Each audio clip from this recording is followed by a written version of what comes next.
Hi, everyone. It's Nadia, and welcome home. I don't want to overthink these podcasts, recordings, especially the ones when I'm alone, and give an update, give an overview of moments where I've banned shame and basically the steps that I take to feel safe and calm in my own body with my own thoughts and emotions and that enables me to be more present, to have more joy in my life as a mother, as a professional, as a co parent, and also as somebody who's not dating or in a relationship right now. It just so happens to be that way. And I know that the steps that I take, everyone can interpret, everyone can maneuver or switch around in their own way, and that is exactly what my kids are doing.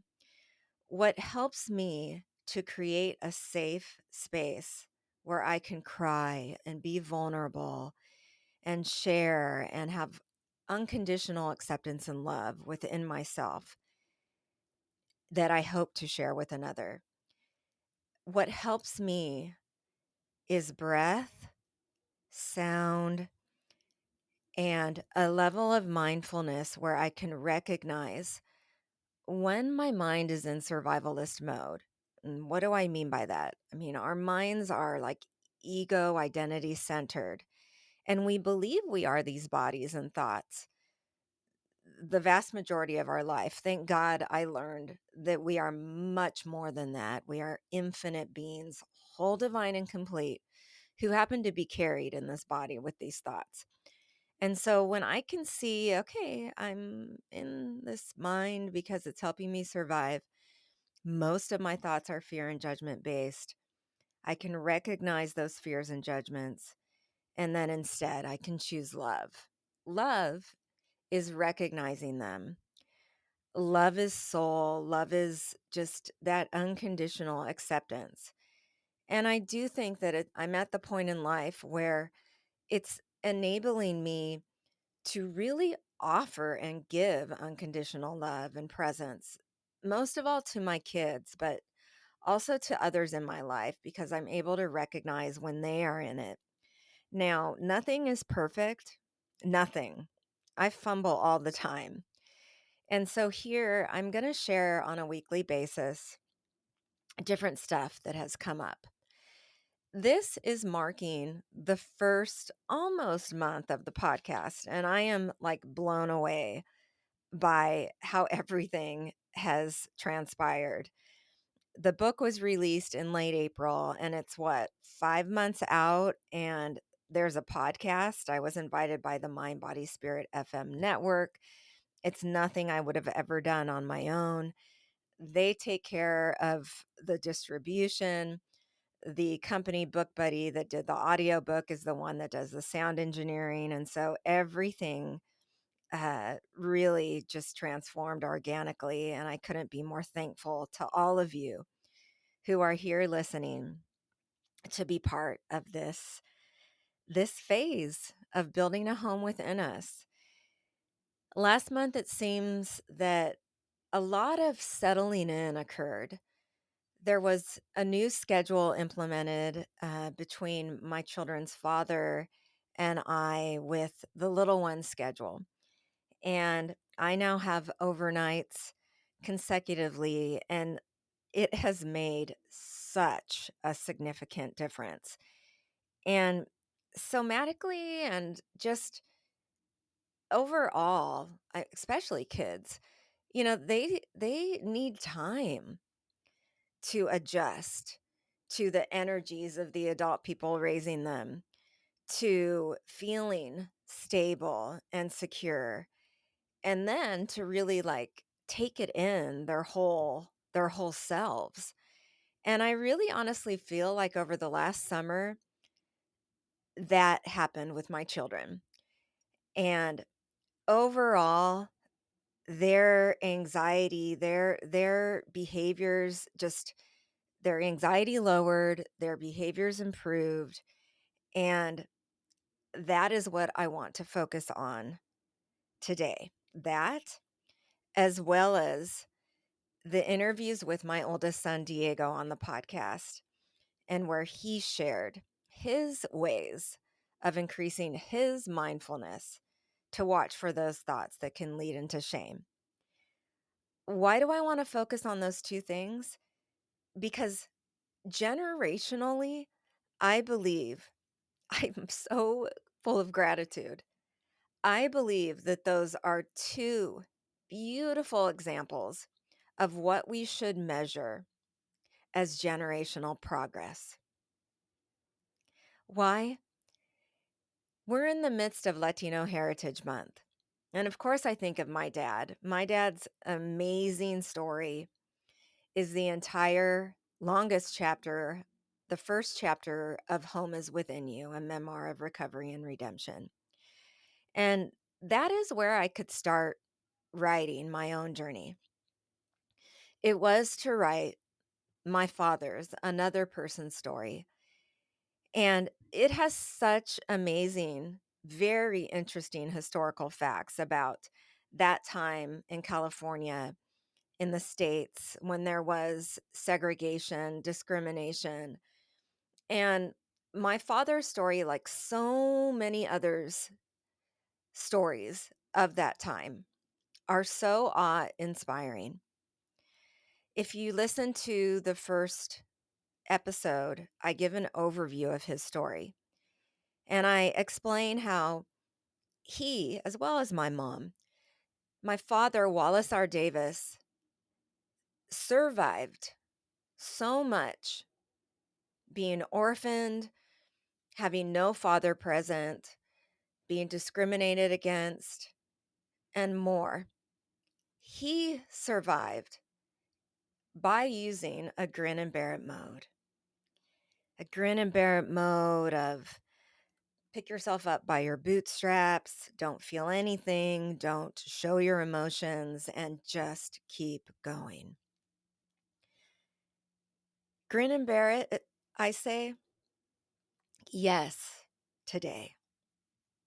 But true progress is with a heck of a lot more self-care. Self-care through improved, increased mindfulness of all the ways that our mind uses a grin and bear it mode to create fears and self-judgments and judgments of others that can so easily turn into the all-encompassing feelings of shame, as well as result in our shaming of other struggles. Grin and bear it, grin and bear the pain, grin and bear the to-do list, the workload, the emotional strife. Perhaps today it's somebody's separation from their kids. Perhaps it's their truth isn't recognized. Perhaps it's the daily living of really not being seen or known by another. Perhaps it's just the stresses of peers, of grades, like it sometimes is for my oldest son. Perhaps it's a child's confusion of why do mommy and daddy live in separate homes? Or what are they arguing about under the same roof? Or it's sheer joys.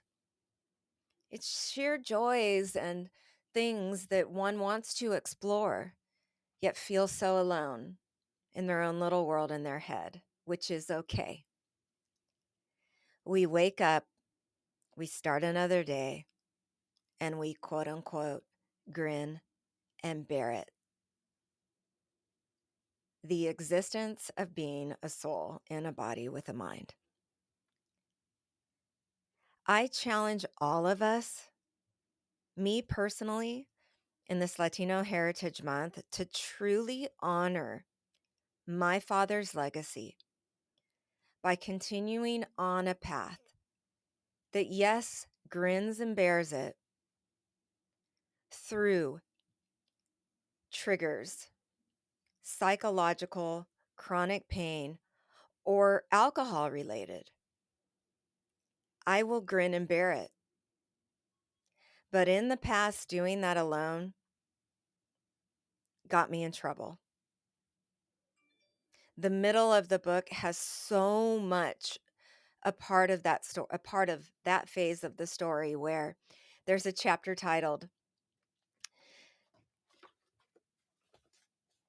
Dear Son, if you want to go quicker, go alone. If you want to go further, go together. That is smack in the middle of the book, and it's chapter 14. And I'm going to read a portion of the book that's right here because at that time in my life, I had survived a lot in Grin and Bear It. Yet, as we call in the program, self will run riot, that is what happened, but to an extreme. So many of us think we have to do life. We don't think that we are. We think that we're accepting a helping hand, or if we go to meetings, that's enough, or if we're in therapy, that's enough. But for me personally, in order to really surrender to a higher power, I really had to surrender to the help of other human beings in my life. The safe space for me to do that was a therapist, was my Kundalini yoga inspirations. And that is where I started. Then I got a sponsor and I did the step work. But more and more, it probably took 8 years for me to truly build strong, solid female friendships and male friendships.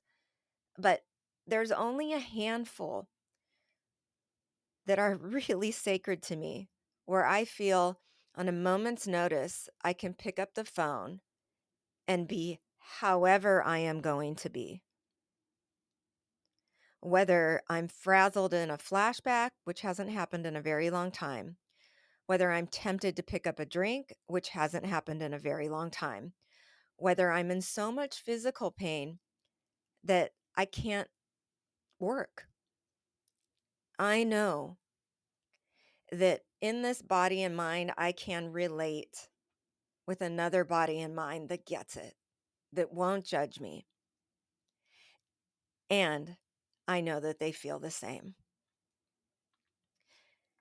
I'm going to read a part of the book that talks about how when we are in the system, not only is our mind tricking us into feeling we have to grin and bear it, but how all the messages on the outside, all the wreckage we need to clear up, the sentence duties, the classes one might need to take, all of that can trick our minds even that much more into feeling we cannot create a space of vulnerability within us and with others. I am not blaming the system entirely. I am merely saying we have to start within ourselves to create that safe space, to then be able to advocate for those places outside us. Yes, someday, eventually, I do believe we will and we can have more trauma and addiction treatment facilities that allow parents to go with their children so that children aren't further traumatized by separation. I know boatloads of parents that know they need help and that are willing and committing to get the help they need. But the only reason that they don't is because they feel they would have to be separated from their children. We don't need such a vast social services system. We need a vast trauma and addiction treatment parent supported system. This is at a point in the book when I wish I knew I had the funds to go back with my children into treatment, before the system forced me to go alone. That's brutal honesty, you guys. Okay. I am going to read page 330, okay? From the book, smack almost towards the end, but not quite the end. There's so much more good stuff after this. Okay.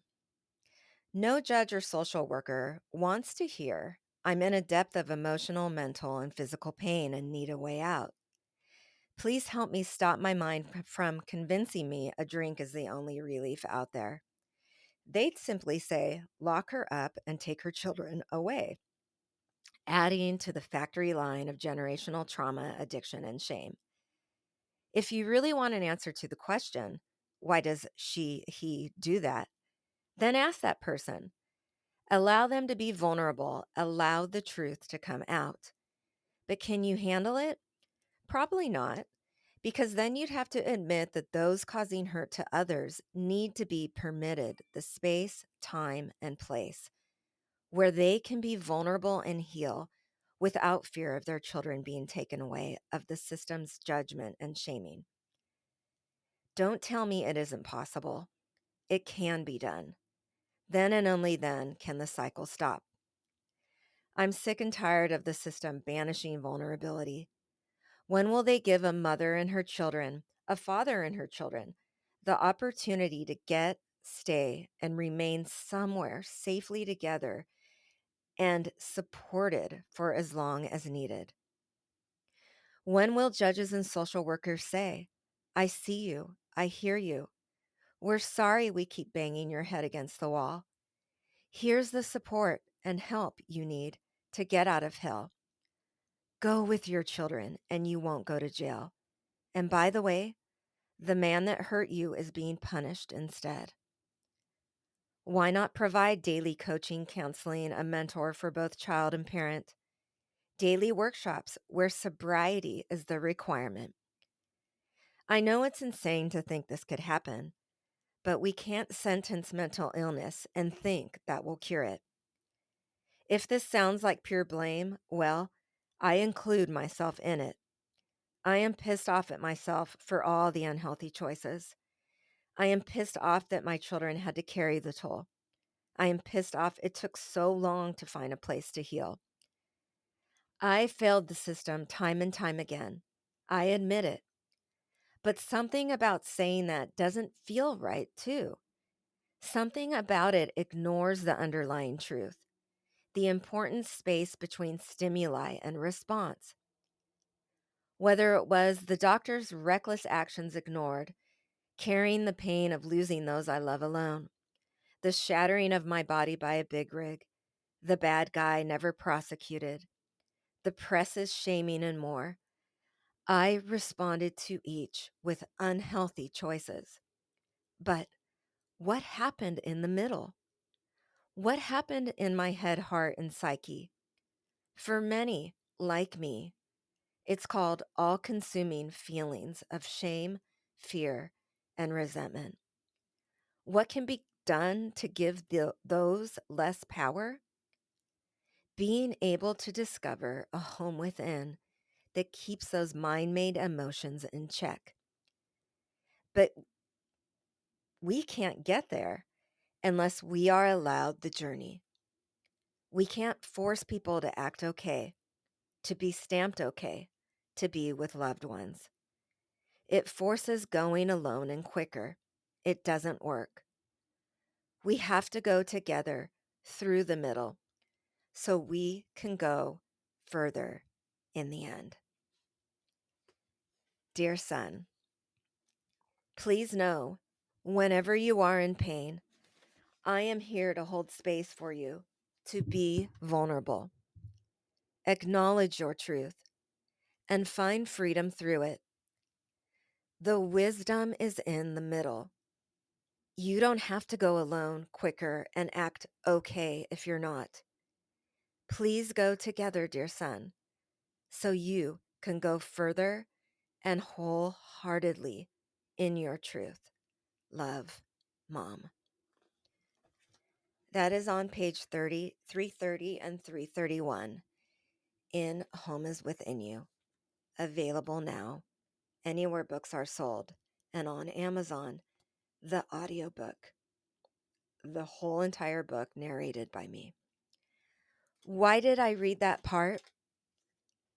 Because that last letter to my sons was a hope and a wish that they knew they have a safe place in me to be vulnerable no matter what.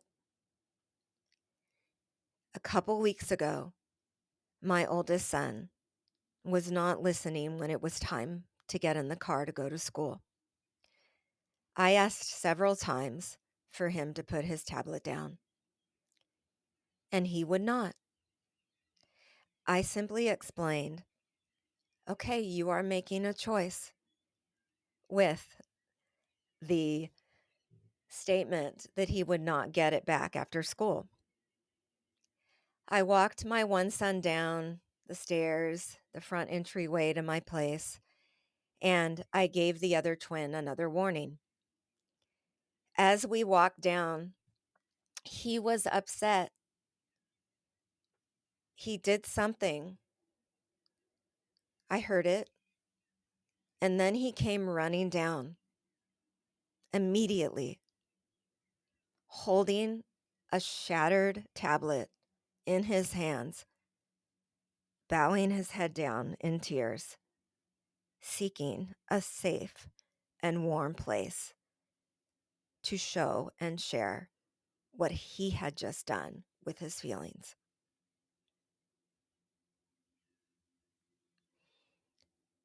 I just held him. I held him, and I accepted it all. No punishment, no judgment, just love. Right then and there, I knew that all the years of hard work, the feelings charts, the holding him in the past when he would get angry and try and hit or throw, those in the past, he had learned over the months that he could feel safe within himself enough to run to his mother without fear of being judged, of being punished for an unhealthy choice and how he managed his feelings. That was exactly what the letter that I wrote on page 331 to my sons was about. That, in my opinion, is progress. It is grin and bear it as my father inspired. Yes, but with a heck of a lot more self-care. A heck of a lot more non-self-judgment, non-shame that would cause fears to run to someone, let alone a parent, with a quote unquote unhealthy choice.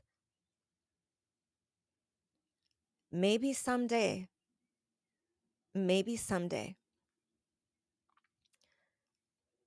my son will have adult problems and be able to run to another adult with an unhealthy way that maybe he managed the feelings around it and not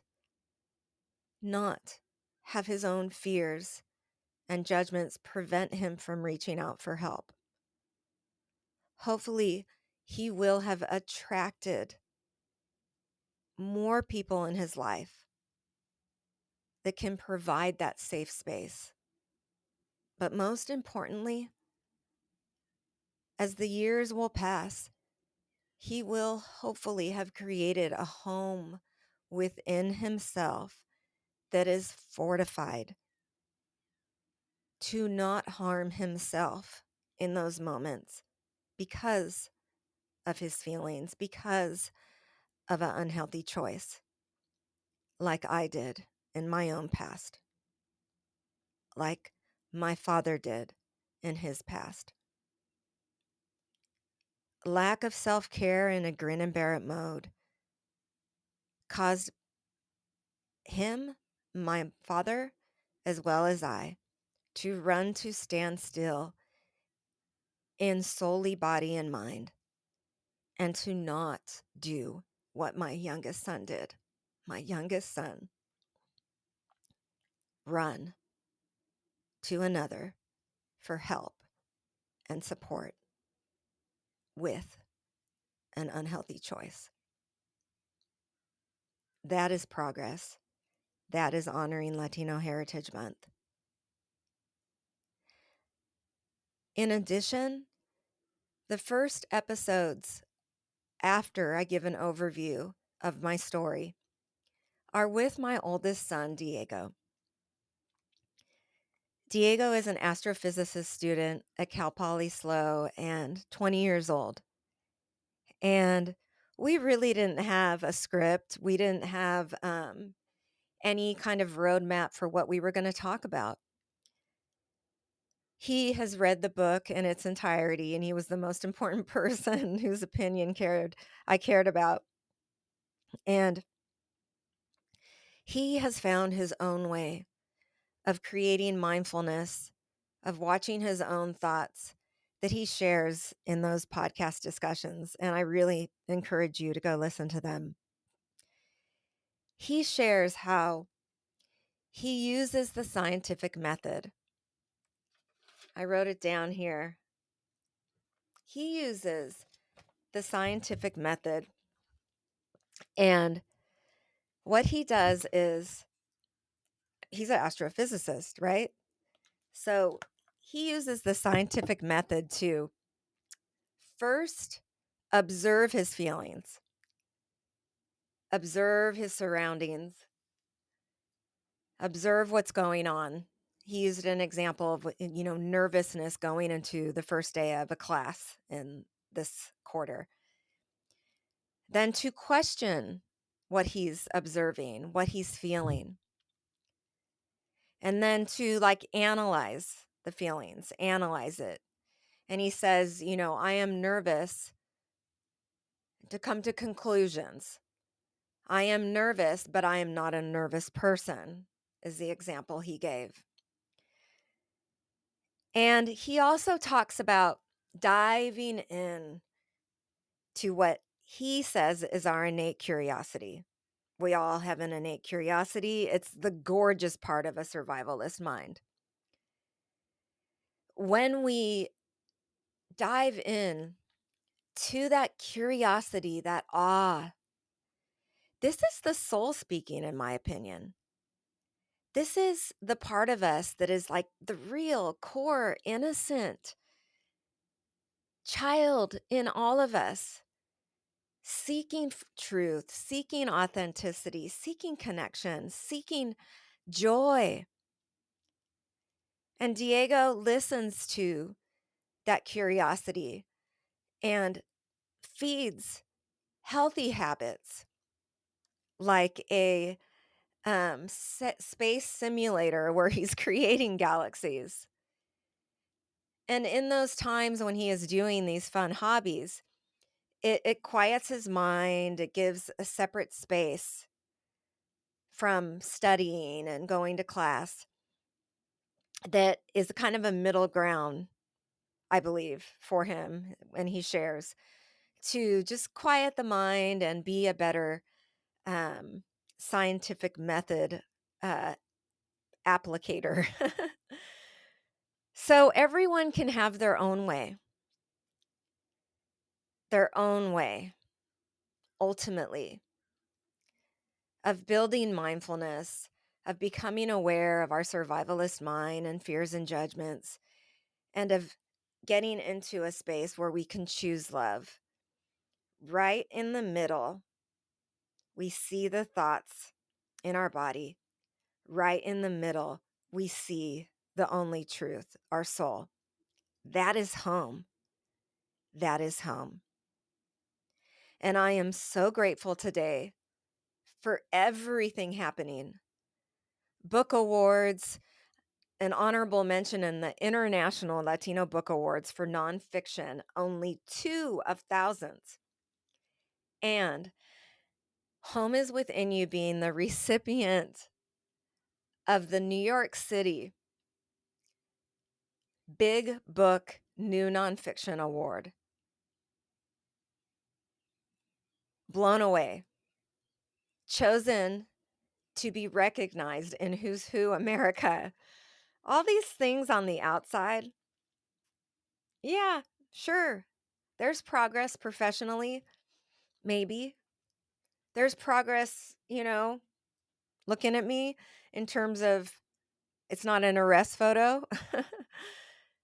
That's progress. But I believe and the awards, that's progress, sure. But I believe true progress is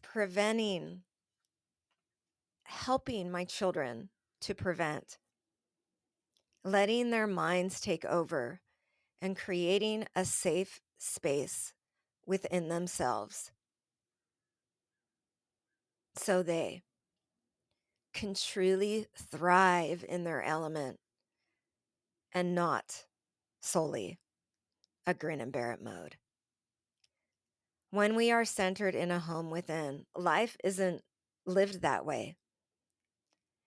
Every challenge is seen as an opportunity to lift more layers.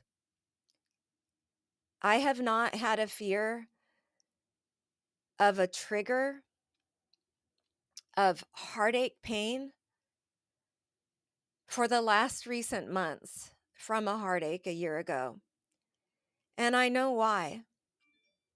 I know why now. Because I dove in to all the layers that the universe was trying to teach me, to own up to how I responded to heartache, to see little Nadia simply is seeking a space of love, a space to be vulnerable unconditionally within her, which she now has, yet perhaps unrealistically with another. I do not know if that is possible, and those themes will be explored in future podcasts. But right here, right now, with a home within me, I am a present mother. I am a present co-parent, a present professional that one day does hope to allow myself love again. For now, I am a happy camper. I want to definitely share with all of you. Lastly, the audiobook is available on Amazon. Download the Mind Body Spirit app. It's free, but if you download it on your phone, you can leave me direct comments, messages, ideas, feedback about the podcast. That's how I can communicate directly with the audience. Thank you so much for being here and welcome home. Also, let me know if it's okay that I call listeners homies, okay? It's an endearing term. See ya again soon, and thank you again for being here.